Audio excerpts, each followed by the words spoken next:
Hello good evening friends, I am Ranjeet sir और online guru YouTube channel पे आप सभी का एक बार फिर से स्वागत है। इस चैनल के माध्यम से मैं आपको साइंस और मैथ्स के लेक्चर कंटिन्यूसली प्रोवाइड कर रहा हूँ और आज के इस श्रृंखला में हम फिजिक्स का पहला लेक्चर आपके सामने लेकर के आए हैं और ये आपका लेक्चर नंबर 1 है। ऐसे जैसे हम जो भी कंसेक्यूटिवली आपको लेक्चर प्रोवाइड करेंगे वो सारे के सारे लेक्चर नंबर यहाँ पे मेंशन होंगे और इसी सीक्वेंस में हम लोग फिजिक्स को पढ़ेंगे।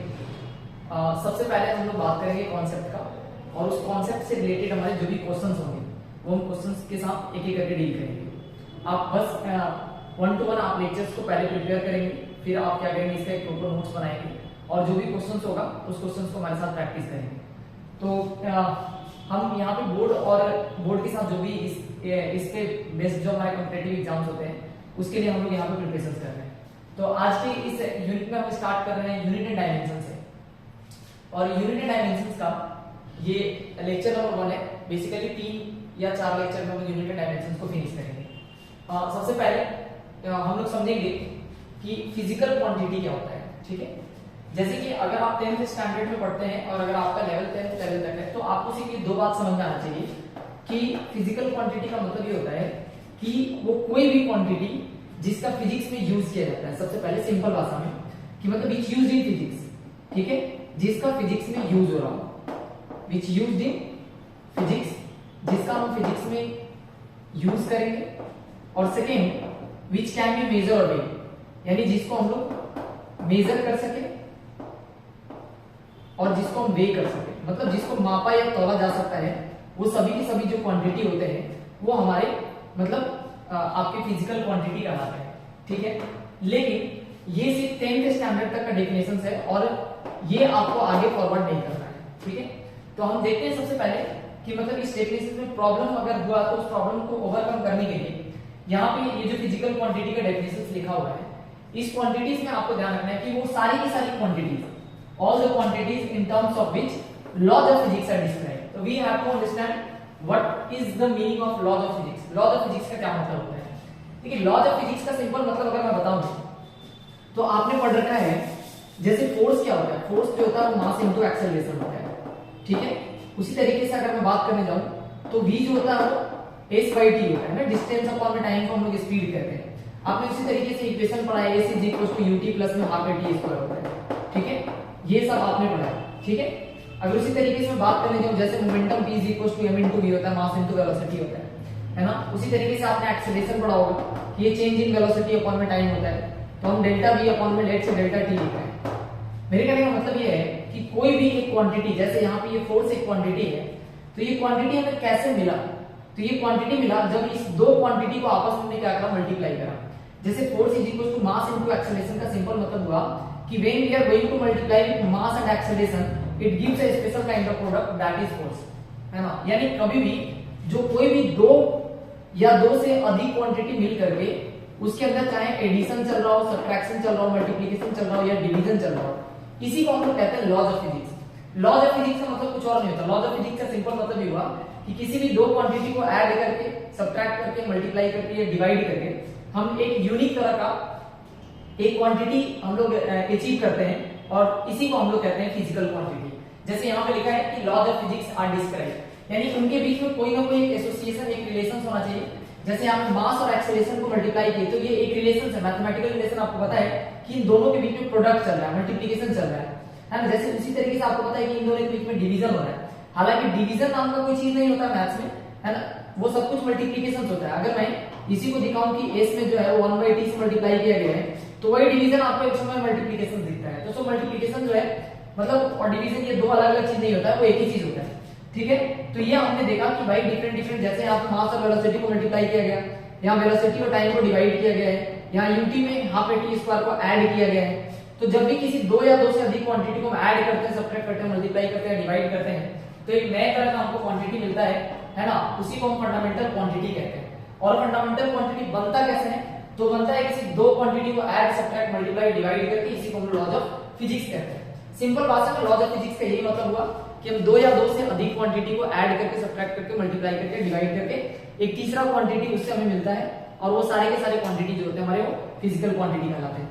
अगर मैं एग्जांपल में देखूं तो मैंने इतना सारा जो लिखा है इसमें आप फोर्स लिख सकते हैं, ठीक है, आप इसमें डिस्प्लेसमेंट लिख सकते हैं, डिस्प्लेसमेंट, आप एंगल भी लिख सकते हैं, ये भी मेजरेबल है, आप करंट लिख सकते हैं, ठीक है, आप मोमेंटम लिख सकते हैं, आप वेलोसिटी लिख सकते हैं, मतलब वो सारी की सारी क्वांटिटी जिसको आप फिजिक्स में पढ़ते हैं, है ना, विच कैन बी मेजर और वे, जिसको हम मेजर कर सकते हैं, जिनका वे कर सकते हैं, वो सभी के सभी हमारे कराते हैं, है ना, फिजिकल क्वांटिटी। ये बात भी आपको ध्यान रखना है, और आपको ध्यान रखना है कि उनसे एसोसिएशन एक लॉ होना चाहिए जो कि हमने यहाँ पे डिस्क्राइब करा है। अब यहाँ पे ये पहला चीज आपको समझ में आ गया कि फिजिकल क्वांटिटीज क्या होता है। नेक्स्ट फर्दर में देखना है कि इस फिजिकल क्वांटिटी के लिए, मतलब किसी भी क्वांटिटीज को जब यहाँ पे लाया गया होगा फिजिक्स में, तो उसके लिए कुछ ना कुछ मतलब एक प्रोसेस हुआ होगा। तो उसकी प्रोसेस क्या है, तो उसको एक हम फंडामेंटल कैरेक्टरिस्टिक्स पहले उसका समझेंगे कि उसका बेसिक जो कैरेक्टरिस्टिक्स होता है वो क्या होता है। तो अगर कोई भी अगर क्वांटिटीज फिजिक्स में अगर जिसका यूज हो रहा है वो कैसा होना चाहिए, तो वो हमारा वेल डिफाइंड होना चाहिए। वेल डिफाइंड का क्या मतलब होता है, वेल डिफाइंड का मतलब हुआ कि which is applicable for all. Simple भाषा में अगर मैं बोलूं तो हम ये कह सकते हैं कि which is applicable for all, applicable for all. इसका मतलब ये हुआ कि अगर मैं कोई 1 केजी का सामान अगर मैं यहाँ अगर अपने पास रखा हूं 1 केजी, तो यहाँ पे 1 केजी है, अगर मैं इसको दूसरे के पास ट्रांसफर कर दूं तब भी वहां पे 1 केजी होगा, अगर मैं तीसरे को ट्रांसफर कर दूं तब भी 1 केजी होगा। सिंपल भाषा में अगर बात करूं तो लेट से अगर 10 रुपए का कोई नोट है ना, अगर उसको मतलब अपने पास वाले दुकान में लेके जाते हैं तब भी वो 10 केजी होता है, और अगर हम उस दुकान को छोड़कर किसी और दुकान में जाते हैं तब भी वो 10 रुपए का नोट होता है। मतलब वो इनवेरिएबल कह सकते हैं कि वो बदलता नहीं है एक तरह से। तो वेल डिफाइंड होना चाहिए, सबके लिए क्या होना चाहिए, सेम होना चाहिए, which is applicable for all. ये नहीं कि पर्सन टू पर्सन उसका डेफिनेशन वैरी कर रहा है। अगर आपसे कोई पूछे बताओ, है ना, फोर्स जो होता है, फोर्स क्या होता है, तो फोर्स सबको पता है कि फोर्स हमारा मास इनटू एक्सेलरेशन होता है ना। तो ऐसा थोड़ी कि मास और एक्सेलरेशन को आप मल्टीप्लाई करोगे तो आपको फोर्स मिलेगा और मैं मल्टीप्लाई करूंगा तो मुझे कुछ और मिल जाएगा, ऐसा तो नहीं, मुझे भी क्या मिलेगा, फोर्स ही मिलेगा। तो एक ऐसा डेफिनेशन होना चाहिए जो वेल डिफाइंड होना चाहिए, जो सबके लिए सेम होना चाहिए, ठीक है। एक्सेसिबल का मतलब होता है, सेकेंड पॉइंट पे देखे तो एक्सेसिबल का मतलब होता है जो इजीली अवेलेबल हो। ऐसा नहीं है कि मतलब वो अवेलेबल ही नहीं है, हम तो हाइपोथेटिकल ऐसी बात कर रहे हैं, है ना, जो हमारे पास अवेलेबल नहीं, वो अवेलेबल होना चाहिए, ठीक है। तो एक्सेसिबल का मतलब होता है विच इज इजीली अवेलेबल, ठीक है। तो आप इजीली अवेलेबल लिख सकते हैं इसके लिए, ठीक है। देन इनवेरिएबिलिटी का मतलब अभी हमने बात करा है, इनवेरिएबिलिटी का मतलब हुआ कि जो बदले हैं, मतलब ये नहीं कि आपके लिए फोर्स का डेफिनेशन कुछ और है, बाकी के लिए फोर्स का डेफिनेशन कुछ और है, ऐसा नहीं होता है, ठीक है। तो मतलब वो इनवेरिएबल होना चाहिए, आपको ध्यान रखना है, वो बदले नहीं समय के साथ। ऐसा नहीं कि 5 साल पहले फोर्स का डेफिनेशन कुछ और था, 5 साल बाद कोई नया फिजिसिस्ट आया और उसने आगे कह दिया कि भाई अब फोर्स का डेफिनेशन बदल गया, ऐसा नहीं होगा, वो इनवेरिएबल होता है। उसी तरीके से अगर बात करते हैं कन्वीनियंस इन यूज होना चाहिए। कन्वीनियंस इन यूज का मतलब ये हुआ कि अगर आपने ये बात सुना होगा कि न्यूटन ने जब ग्रेविटेशनल फोर्स के बारे में बताया तो उसने क्या करा कि कुछ मैथमेटिकल टूल्स का यूज करके उसने सिंपली ये चीज समझाया कि फोर्स जो होता है वो हमारा Gm1m2/r² होता है, Gm1m2 अपॉन में क्या होता है, r² होता है, ठीक है। अब अगर आप इस लॉस को पूरी तरह से देखने जाओगे तो ये लॉस कहता है कि फोर्स जो होता है वो directly proportional to product of mass होता है, मतलब m1 और m2 लिखते हैं। उसके बाद हम लोग क्या लिखते हैं कि फोर्स जो भी inversely proportional to square of the distance between them होता है, जिसको हम लोग F इज प्रोपोर्शनल टू ऐसे 1/r² लिखते हैं, ठीक है। तो इस दोनों इक्वेशंस को कंबाइन करते हैं तो यहाँ पे कांस्टेंट g आता है और हम इसको F is equal to Gm1 और m2/r² लिखते हैं।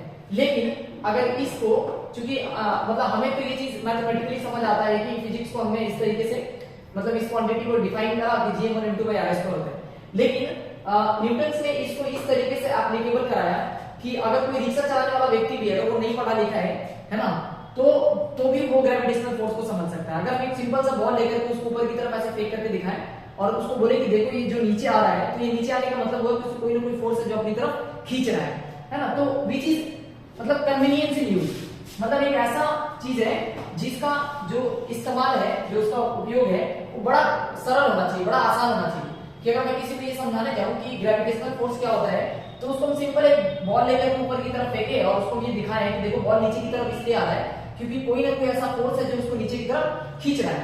तो वो हमारे लिए बहुत इजी है इस चीज को समझाना। तो इसलिए हम लोग कहते हैं कि भाई कोई भी फिजिकल क्वांटिटी जो होना चाहिए, है ना, उसके अंदर ये कुछ बेसिक कैरेक्टरिस्टिक्स होना चाहिए, है ना। और बेसिक कैरेक्टरिस्टिक्स का मतलब ये हुआ कि वो वेल डिफाइंड होना चाहिए, देन एक्सेसिबल होना चाहिए, इनवैलिडिटी होना चाहिए उसके अंदर और कन्वीनियंस इन यूज होना चाहिए, है ना, उसका जो उपयोग होगा वो बड़ा सरल होगा। तो यहाँ पे हमने ये दो चीजें भी सीखा है कि फिजिकल क्वांटिटी क्या होता है और इसके बेसिक्स कैरेक्टरिस्टिक्स क्या होता है। ठीक है, फिर अभी हम देखते हैं इसके नेक्स्ट पॉइंट को।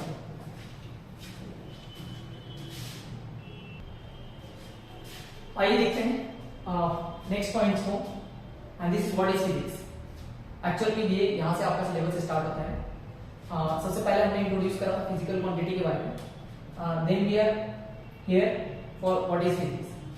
अगर बात करें जाए फिजिक्स क्या होता है, ठीक है, तो अभी तक आपने जो भी मतलब पढ़ा है 9th 10th के अकॉर्डिंग, आपने बस वो याद करा कि हाँ ये साइंस का एक ब्रांच है जिसमें हम लोग कुछ नेचुरल फिनोमेना के साथ डील करते हैं।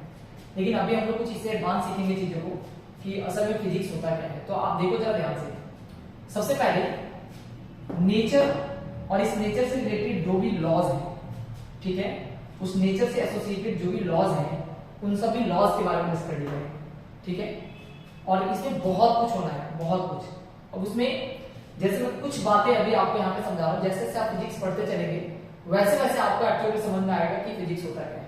अगर मैं सिर्फ एक स्पेसिफिक डेफिनेशन की बात करूं तो डेफिनेशन ये कहता है कि ये साइंस का एक ऐसा ब्रांच है जिसमें हम लोग चीजों को ऑब्जर्व करते हैं, ठीक है, देन क्या करते हैं उसको मेजर करते हैं और उसके बाद उसको हम लोग डिस्क्राइब करते हैं, ठीक है। यानी किसी भी नेचुरल फेनोमेना को अगर आप स्टडी कर रहे हैं तो आप बेसिकली ये तीन चीजें करते हैं। सबसे पहले क्या करते हैं कि आप उस फेनोमेना को ऑब्जर्व करते हैं, है ना। अगर वो फेनोमेना हुआ, जैसे अगर मान लेते हैं कि न्यूटन जो है जब उसके ऊपर सर पे वैसे एप्पल आकर के गिरा था, तो ऐसा नहीं कि वो पहला ऐसा व्यक्ति था जिसके सर पे आकर के एप्पल गिरा था। इससे पहले और भी ऐसे व्यक्ति रहे होंगे जिसके सर पे कुछ ना कुछ तो गिरा ही होगा अगर एप्पल नहीं गिरा होगा तो। लेकिन उस व्यक्ति का न्यूटन में क्या फर्क है कि न्यूटन ने उसको ऑब्जर्व किया। तो if we are going to study about physics we have to observe that phenomena. उस फेनोमेनन को हम लोग को क्या करना पड़ेगा, ऑब्जर्व करना पड़ेगा। ऑब्जर्व करने के बाद उसने क्या किया, उसने ये सोचना शुरू किया कि भाई ये जो सेब है वो नीचे ही क्यों गिरा, है ना। तो उसने उसका मेजरमेंट शुरू करा, है ना। और आपको पता है कि आज पूरी दुनिया को ग्रेविटेशनल फोर्स के बारे में पता है कि कोई भी जो ऑब्जेक्ट है वो नीचे की तरफ क्यों गिरती है, तो उसके पीछे एक फोर्स होता है दैट इज Gm1/r²। तो उसने क्या किया कि इस चीज को डिस्क्राइब किया। तो फर्स्ट जो प्रोसेस है दैट इज ऑब्जर्वेशंस, है ना। हम उस फेनोमेना को ऑब्जर्व करते हैं, देन हम क्या करते हैं कि उस फेनोमेना को मेजर करते हैं और मेजर करने के बाद पूरी दुनिया के सामने उसको डिस्क्राइब करते हैं, ठीक है। तो जो भी हमारे नेचुरल फेनोमेना है ना, उसको स्टडी करने के लिए हमें ये तीन प्रोसेस होकर गुजरना पड़ता है ना। और इसी स्टडी को हम लोग पढ़ते हैं अपने इस फिजिक्स में, ठीक है। अब हम ऐसे बहुत सारे ऐसे फेनोमेना हैं जिसके बारे में बात करेंगे। जैसे अगर आप मैकेनिक्स की बात करें, मैकेनिक्स का मतलब हुआ ये मूवमेंट से रिलेटेड है। कोई भी चीज, जैसे आपको पता है मोटर, आपने क्लास 10 में पढ़ा होगा कि मोटर किस प्रिंसिपल पे मूव करता है। जैसे ये फैन अगर वो रोटेट कर रहा है तो कैसे, कोई भी अगर व्हीकल्स है तो उसके व्हील कैसे मूव करते हैं, यानी या कोई भी प्लैनेट्स है तो अपने एक्सिस के अबाउट कैसे रोटेट करता है। तो मैकेनिक्स का मतलब यहाँ पे मूवमेंट से रिलेटेड है, यानी किसी भी तरह के मोशन की स्टडी जो है वो मैकेनिक्स के अंदर करते हैं। उसके बाद हम लोग देखेंगे, आपको पता है कि एटॉमिक लेवल का भी फिजिक्स होता है और उस एटॉमिक लेवल के फिजिक्स में हम लोग मैटर के बारे में पढ़ेंगे कि मैटर का जो आपको पता है सॉलिड, लिक्विड, गैसेस, ये सब जो मैटर है ये क्यों मतलब सॉलिड है, क्यों लिक्विड है, क्यों गैसेस है, ये हम लोग फिजिक्स में सेकेंड बुक्स में हम लोग ये सारा का सारा ये चीज देखेंगे, ठीक है। एकॉस्टिक्स जो वर्ड है, एकॉस्टिक्स एक्चुअली क्या है कि ये जो वर्ड है इसको हम साउंड्स बोलते हैं। तो हम बेसिकली साउंड के बारे में पढ़ते हैं, ठीक है, इस चैप्टर्स में। ऑप्टिक्स की बात करें जाए, आपको पता है कि हम लाइट की बात कर रहे हैं, है ना। तो ऑप्टिक्स एक ऐसा ब्रांच है जिसमें हम लोग सिर्फ लाइट के बारे में पढ़ते हैं। एकॉस्टिक एक ऐसा ब्रांच है फिजिक्स का जिसमें हम लोग सिर्फ साउंड के बारे में स्टडी करते हैं, ठीक है। नेक्स्ट अगर उसी तरीके से देखा जाए तो एक थर्मल फिजिक्स है। थर्मल आपको पता है, थर्म वर्ड का मतलब होता है हीट, यानी जब आप आगे आएंगे तो आपको एक चैप्टर मिलेगा जिसमें हम लोग थर्मोडायनेमिक्स जिसको बोलते हैं, थर्मोडायनेमिक्स में हम लोग हीट ट्रांसफर के बारे में पढ़ेंगे, ठीक है। उसी तरीके से अगर देखा जाए तो इलेक्ट्रिसिटी आपको पता है ये भी फिजिक्स का पार्ट है। देन एटॉमिक हो या न्यूक्लियर फिजिक्स हो, ये सभी के सभी जो है हम लोग फिजिक्स के अंदर ही इसकी स्टडी को करते हैं, ठीक है। उसी तरीके से मतलब जितने भी मैटर या उससे रिलेटेड जो भी एनर्जी है उन सब के बारे में हम लोग क्या करते हैं कि मतलब हम लोग फिजिक्स में पढ़ते हैं। तो this are the area which accommodate in physics, जो कि मतलब फिजिक्स के अंदर ये सारे की सारी चीजें जो हमारे समाहित है।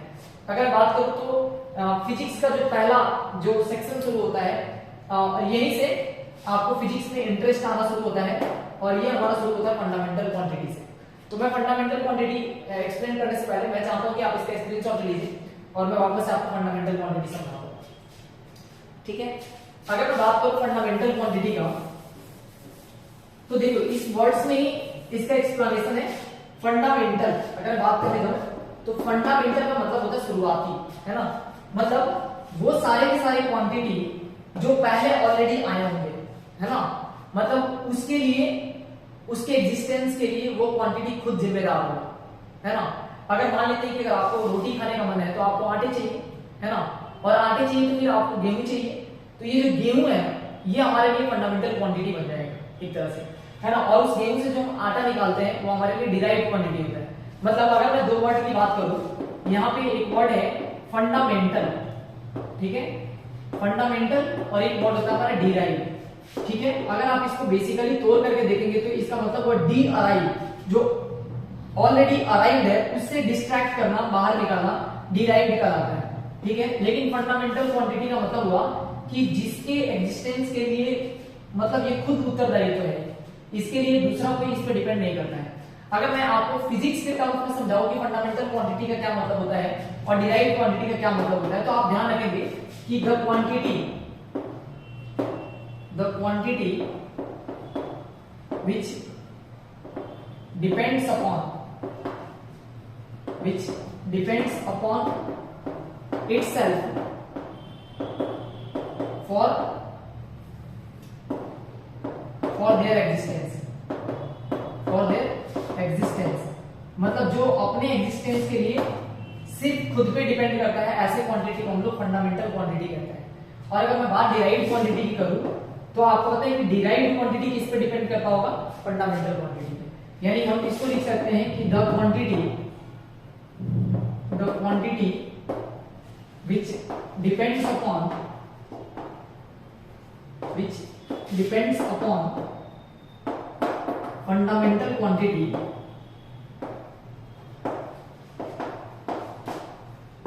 for their existence।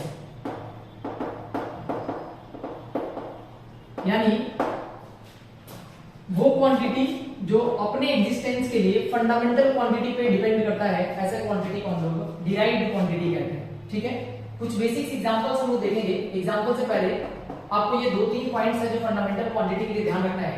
वो क्या, तो आप समझो जरा ध्यान से। हम फंडामेंटल क्वांटिटी को थोड़ा सा एडवांस अगर देखें तो ये कहता है कि उसका डेफिनेशन एकदम क्लियर है, उसको क्लियरली क्या किया गया है, डिफाइन किया गया है, और वो उसका जो precisely specifying a procedure for their measurement. इसका मतलब ये हुआ कि उसके हर एक क्वांटिटी को मेजर करने के लिए एक पार्टिकुलर एक अपना एक मेथड है, एक प्रोसीड्यूर है ना, एक प्रोसीजर रहता है जिसको फॉलो करके हम उसका मेजरमेंट करते हैं, है ना। अगर मैं एक छोटे से चीज को आपको समझाऊं तो लेंथ जो है, लेंथ एक तरह का फंडामेंटल क्वांटिटी होता है, लेंथ। और आपको पता है कि लेंथ को मेजर करने के लिए आप मीटर का यूज करते हैं। लेकिन अगर मैं कोई दूसरा क्वांटिटी की बात करूं, जैसे मास जो है ये फंडामेंटल क्वांटिटी है, तो हम मास को जब मेजर करेंगे तो हम उसको केजी में करेंगे, ना कि उसको हम मीटर में करेंगे। तो हर फंडामेंटल क्वांटिटी का अपना एक स्पेशल प्रोसीजर होता है उसको मेजर करने का, एक अपना अलग मेथड होता है उसको मेजर करने का। और अगर हम लेंथ को मेजर कर रहे होते हैं तो हम इसी के लिए हम वर्ड जो है यूनिट मतलब मीटर यूज करते हैं, और मास के लिए हम केजी यूज करते हैं। तो ये दोनों जो होता है वो आपस में इंडिपेंडेंट होता है, वो एक दूसरे पे मतलब कहीं कहीं से इनका मतलब रिलेशन होता है वो नहीं होता है, मतलब हम एक दूसरे को चेंज भी नहीं कर सकते। इसीलिए ये आपस में क्या है, अपने स्वतंत्र है, ये किसी के साथ जो है इसका कोई रिलेशन नहीं है।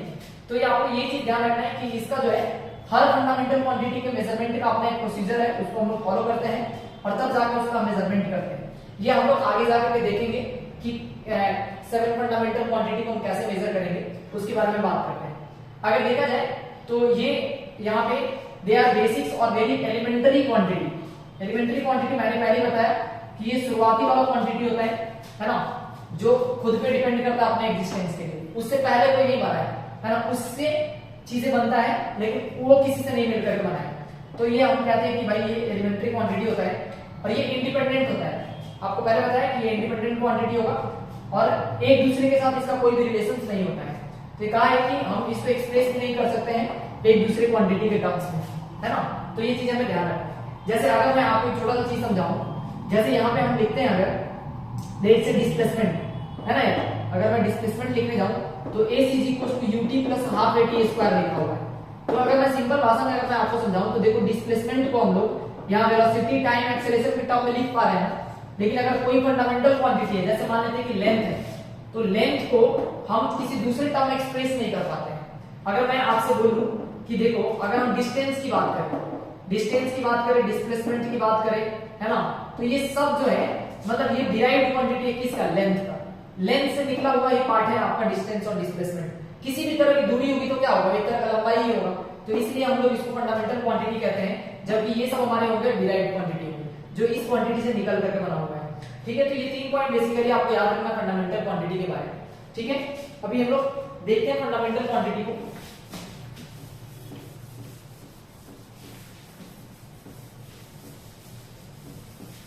बेसिकली जब बात करा जाए तो ये हमारे पास 7 फंडामेंटल क्वांटिटी होते हैं।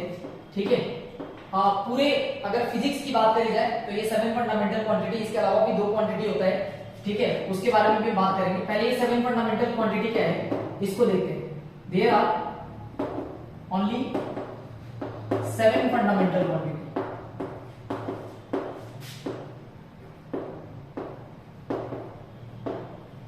वो कौन कौन से होते हैं तो वो आपको याद रखना है, mass, length, time, temperature, electric current,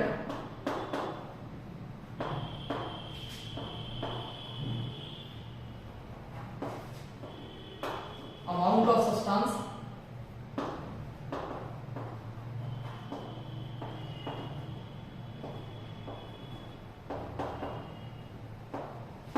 और लुमिनस ऑफ इंटेंसिटी।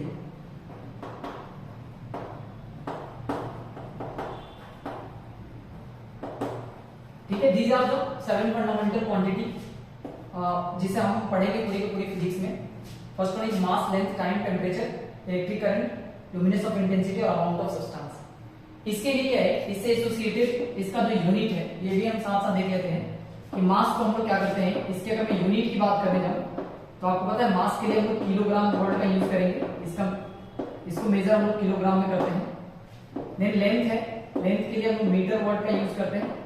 आप ये भी लिख सकते हैं, ये भी लिख सकते हैं। टाइम के लिए अगर बात करा जाए तो टाइम का स्टैंडर्ड यूनिट सेकेंड ही होता है। ठीक है, यहाँ पे टेम्परेचर के लिए आप केल्विन का यूज करेंगे। ठीक है, इलेक्ट्रिक करंट के लिए आप एम्पियर का यूज करेंगे। ठीक है, और अमाउंट ऑफ सब्सटेंस ये मोल होता है। ठीक है, और लुमिनस ऑफ इंटेंसिटी कैंडेला होता है। ठीक है, अगर मैं इसको सिंबॉलिकली लिखूं तो आप इसका ध्यान रखेंगे, किलोग्राम को हम केजी लिखते हैं, मीटर को हम लोग सिंपल एम लिखेंगे, सेकेंड के लिए इसका यूज करेंगे, केल्विन के लिए हम लोग के लिखते हैं, एम्पियर के लिए हम लोग कैपिटल ए लिखते हैं, मोल को हम लोग सिंपली MOL लिखते हैं, और कैंडेला के लिए हम लोग CD का यूज करते हैं। ठीक है, ये हमारे 7 फंडामेंटल क्वांटिटी है, और इसी 7 फंडामेंटल क्वांटिटी के बारे में हम लोग को बेसिकली पहले पढ़ना है, और ये इसका बेसिकली सिंबल है। ठीक है, तो आप पहले एक बार इसका स्क्रीनशॉट लीजिए, फिर हम लोग आगे देखते हैं derived quantity.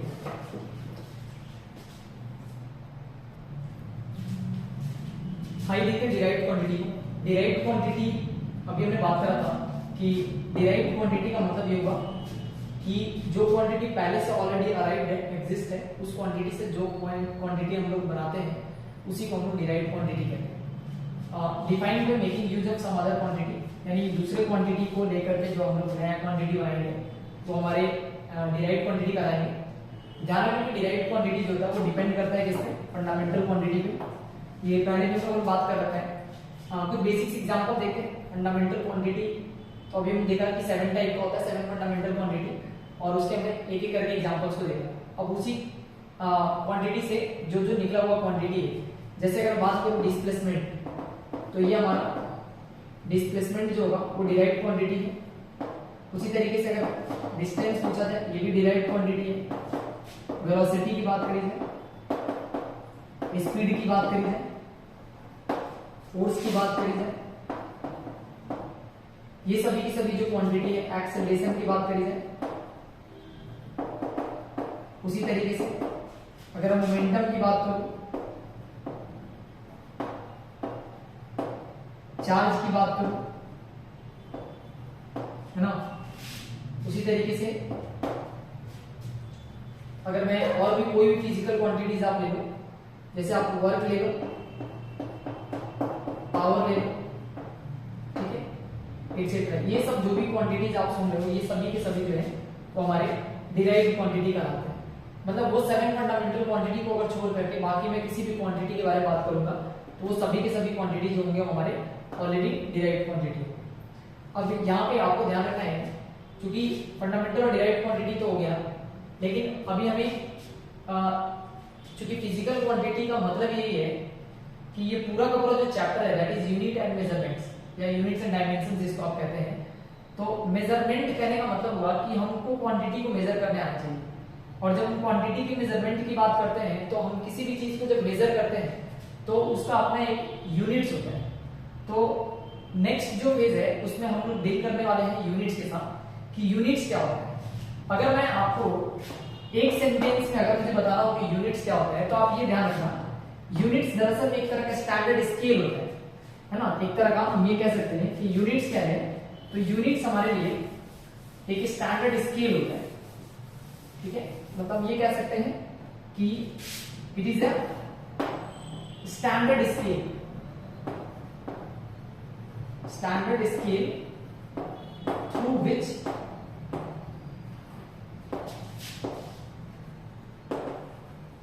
we can measure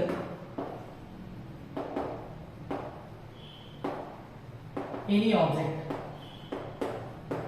यानी किसी भी ऑब्जेक्ट को मेजर करने के लिए एक पैमाना होता है, एक अपना तरीका होता है, और उसी तरीका को हम लोग यूनिट के नाम से जानते हैं।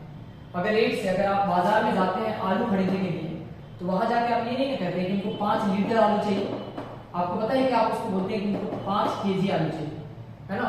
तो कुछ सर्टेन ऑब्जेक्ट्स हैं, है ना, और उस ऑब्जेक्ट्स के लिए अपना एक सर्टेन यूनिट्स होता है ना। ऐसा नहीं है कि हम अगर जा करके जो है हमें आलू खरीदना है तो हम उसको बोलेंगे कि भैया 5 लीटर आलू दीजिए, या अगर आपको ऑयल खरीदना है तो आप जाके बोलेंगे कि भाई हमको 5 मीटर ऑयल दीजिए, है ना। तो हर चीज का अपना क्या होगा, एक अपना पैमाना होगा, एक तरीका होगा, और उसी तरीका को हम लोग इसमें सीखेंगे कि भाई हम किस ऑब्जेक्ट्स को किस यूनिट्स के साथ मेजर करते हैं, ठीक है। तो यूनिट्स बेसिकली क्या है, एक तरह का स्केल है जिसके द्वारा हम किसी भी ऑब्जेक्ट को क्या करेंगे, मेजर करने वाले हैं, और बारीकी से हम लोग को एक एक यूनिट्स के बारे में पढ़ना है, क्या क्या डिफरेंट इसके टाइप्स होते हैं वो हम लोग देखेंगे। तो मैंने यूनिट्स के लिए यहाँ पे आपको एक चीज समझाया है कि ये क्या करता है कि मेजरमेंट किसी भी फिजिकल क्वांटिटी के मेजरमेंट को पॉसिबल करता है। अगर यूनिट नहीं होता तो फिर मेजरमेंट तो होता, पर उस मेजरमेंट को हम कैसे शो करते हैं, कैसे दिखाते, कैसे लिख पाते हैं, ये पॉसिबल नहीं हो पाता। तो इसलिए यूनिट्स आया हमारे लिए एग्जिस्टेंस में। और इसका एक और भी खास बात है कि इसी यूनिट की वजह से हम लोग क्या करते हैं कि एक जो हमारे पास फिजिकल क्वांटिटी है उसको दूसरे फिजिकल क्वांटिटी के टर्म्स में हम लोग एक्सप्रेस कर पाते हैं। जैसे आप सभी को पता है कि अगर आपके पास लेट से मीटर है ना, जैसे मीटर का मतलब यहाँ पे 1 मीटर होगा, तो आप क्या करते हैं, इसको 100 सेंटीमीटर लिखते हैं, है ना।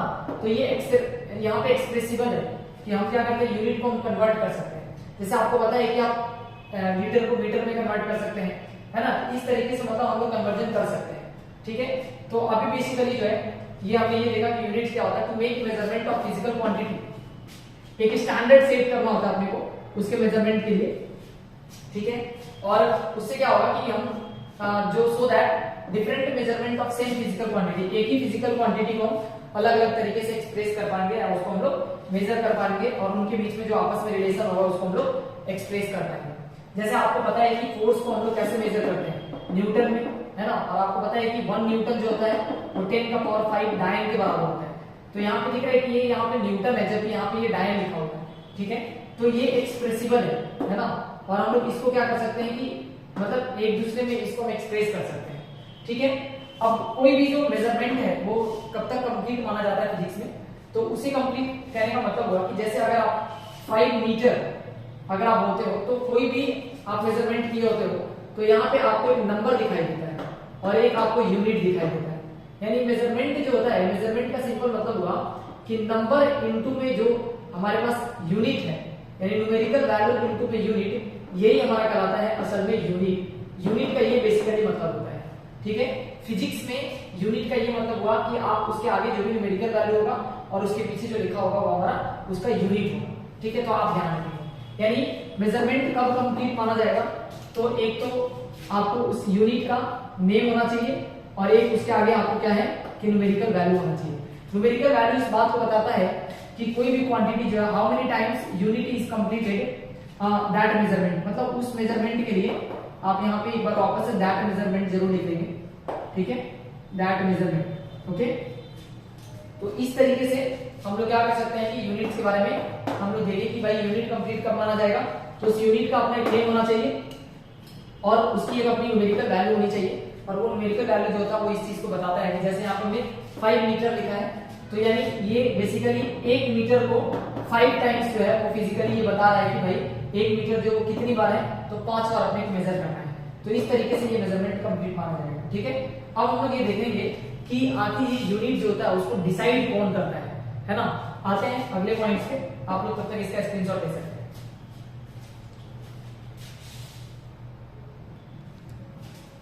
आइए देखते हैं हु डिसाइड्स यूनिट को, ठीक है। यूनिट को कौन यहाँ पे मतलब डिसाइड करते हैं। सबसे पहले आपको ध्यान रखना है 1971 में, ठीक है, 1971 के समय में एक फ्रेंच में जो है, फ्रांस में जो एक कमेटी बनी और जिसका नाम CGPM है। अगर मैं बात करूं तो इसको कॉन्फ्रेंस जनरल पोइट्स एड्स मेजरमेंट बोलते हैं।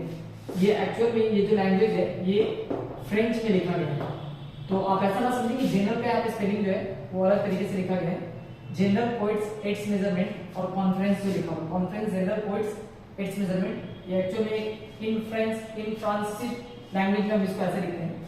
अगर इसको हम देखें तो हम अपने लैंग्वेज में इसको general conference on weight and measurement भी कहते हैं। CGPM का मतलब ये हुआ, अगर पूरी तरह से इसका फुल फॉर्म देखा जाए तो कॉन्फ्रेंस जनरल, यहाँ पे पोइट्स एड्स मेजरमेंट हम लोग इसको कहते हैं, ठीक है। ये एक यहाँ पे कमेटी है जो ये डिसाइड करती है कि यूनिट जो है वो हमारा क्या होगा, ठीक है। यहाँ पे अगर बात करा जाए तो यूनिट जो होते हैं वो बेसिकली यहाँ पे 3 तरह की यूनिट की बात करी है पूरे चैप्टर में।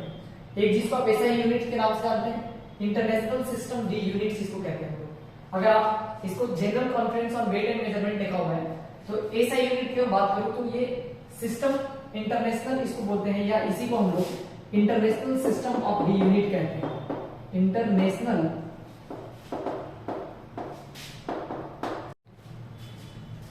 तो हम बात करते हैं ऐसा यूनिट्स का, ठीक है, सिस्टम इंटरनेशनल, या इसी को आप international system of D units कह सकते हैं।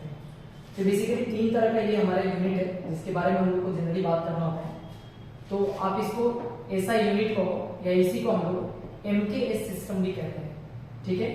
इस सिस्टम के अंदर क्या होगा कि हम लोग लेंथ को मीटर में मेजर करते हैं, ठीक है, लेंथ को मीटर में, यहाँ पे जो मास है उसको किलोग्राम में, मास को किलोग्राम में, और टाइम को सेकेंड में हम लोग क्या करते हैं मेजर करते हैं।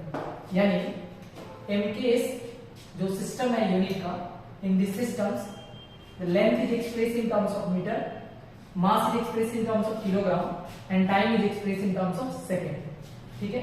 इसी को SI यूनिट्स भी कहते हैं, या इसको आप MKS सिस्टम भी कह सकते हैं। तो MKS सिस्टम और SI यूनिट ये 2 अलग अलग चीज नहीं है, दोनों सेम ही है। इसमें आप ध्यान रखेंगे, ये आपको पता लग जाएगा कि M का मतलब मीटर, K का मतलब किलोग्राम और S का मतलब सेकेंड। मतलब ये लेंथ के लिए यूनिट है, ये देखा जाए तो मास के लिए यूनिट है, और ये देखा जाए तो टाइम के लिए यूनिट है, ठीक है। तो इस पूरे यूनिट में बेसिकली हम लोग क्या है कि लेंथ, मास और टाइम को हम किस किस यूनिट में एक्सप्रेस करते हैं, वही हमारा जो है यहाँ पे विषय है जिसको हमें देखना है। अगर मैं बात करूं तो CGS है ना, ये छोटा यूनिट होता है।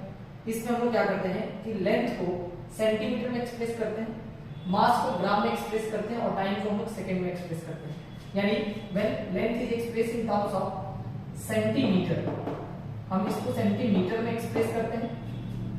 उसी तरीके से मास को हम ग्राम में एक्सप्रेस करेंगे, और टाइम के लिए स्टैंडर्ड यूनिट होता है सेकंड। चाहे कोई भी आप यूनिट लिख रहे होंगे, टाइम हमेशा आपको सेकंड में मेंशन करना है।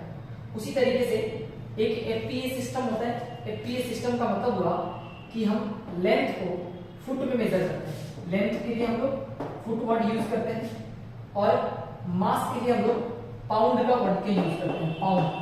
पाउंड को हम लोग जनरली ऐसे एलबी की फॉर्म में लिखते हैं, तो आप एलबी का मतलब पाउंड समझेंगे। और टाइम के लिए मैंने पहले कहा कि स्टैंडर्ड यूनिट है, इस किसी भी यूनिट में ये सेकेंड ही होता है, तो आप इसके लिए सेकेंड का यूज करेंगे। ठीक है, अगर यहाँ पे देखा जाए तो तीन तरह का unit, MK system, CGA system और यहाँ पे पी सिस्टम हुआ। इसमें हम लोग क्या कर रहे हैं, तो लेंथ, मास और टाइम को ये अलग अलग तरीके से कैसे एक्सप्रेस कर रहे हैं।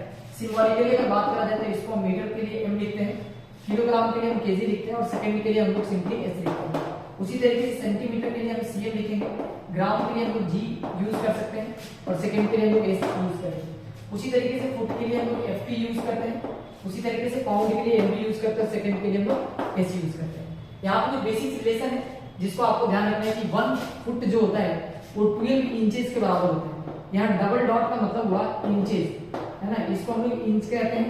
ठीक है, 1 एलबी जो होता है वो 0.453 केजी के बराबर होता है। ठीक है, और 1 इंच जो होता है वो 2.54 सेंटीमीटर के बराबर होता है। तो ये बेसिक कन्वर्जन आपको याद रखना है, ये कन्वर्जन अपने लिए काम का होने वाला है। ठीक है, आई थिंक यहाँ तक सारी चीजें क्लियर है। ठीक है, आते हैं अगले लेक्चर में। चलिए, एक बार हमने देख लिया कि फंडामेंटल क्वांटिटी क्या होता है। फंडामेंटल क्वांटिटी के बाद हमने ये देखा कि दो तरह का क्वांटिटी हमने यहाँ पे सीखा, फंडामेंटल, डिराइव्ड क्वांटिटी। और अभी हम लोग यूनिट के बारे में पढ़ रहे थे। यूनिट में हमने तीन तरह का यूनिट देखा, इनके सिस्टम, उसी को मेसा यूनिट्स कहते हैं। देन हमने देखा कि सीजीएस यूनिट करके, और लास्ट हमने देखा कि एफपीएस सिस्टम क्या होता है यूनिट्स का। फाइनली हम एक बॉक्स बनाएंगे और उस बॉक्स में हम लोग लिखेंगे कि क्या क्या हमारे फंडामेंटल क्वांटिटी थे, उसके यूनिट क्या थे, और उसके लिए हम सिंबल का यूज क्या करते हैं। ठीक है, तो सबसे पहले हम बात कर लेते हैं कि फंडामेंटल क्वांटिटी। ठीक है, ये आपको लर्न करना पड़ेगा। ठीक है, फंडामेंटल क्वांटिटी, तो हमने देखा था कि 7 फंडामेंटल क्वांटिटी। ठीक है, जिसमें सबसे पहला नाम है mass, length, time, temperature, electric current,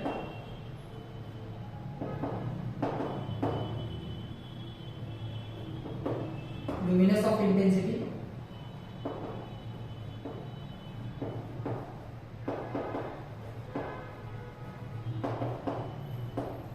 amount of substance,